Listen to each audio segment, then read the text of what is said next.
weren't the scattered steps of a deer, they walked like a man. A decade later, in the mid-90s, 5 kids from nearby Murray State University thought it would be a rebellious thrill to camp in that same cursed stretch of woods. Armed with cheap beer, a boombox, and a book of ghost stories, their plan was to get drunk, scare each other silly, and maybe go for a skinny dip in Honker Lake. The first night, the stars were so bright they felt close enough to pocket, and their laughter echoed through the trees. Then came the footsteps. They were heavy, bipedal, and deliberate, crunching on the leaves just beyond the ring of firelight. They weren't the scattered steps of a deer, they walked like a man. Steps would move, then pause whenever the friends stopped talking to listen. By 2 a.m, the laughter had dried up. Something began to circle their tents, slow and methodical. It was dragging something, making a sound like a garden rake being scraped slowly and deliberately across the nylon fabric. One of the kids, a girl named Megan, finally worked up the courage to peg her flashlight through the mesh window of her tent. She came face to face with 2 red eyes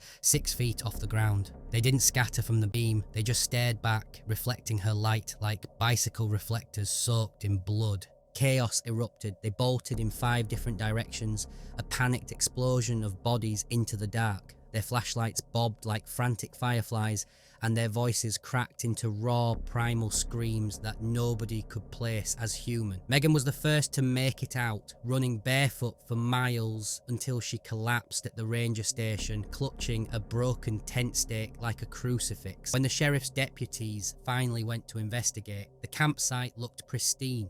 The tents were zipped, the cooler was closed, the campfire was cold, there wasn't a single footprint out of place. University officials, eager to avoid a panic, chalked the whole incident up to mass hysteria fueled by alcohol and local legends. But the 5 kids, though they rarely speak of it, know what they saw. Chilling reminder that you can't erase a nightmare just because the paperwork says it never happened.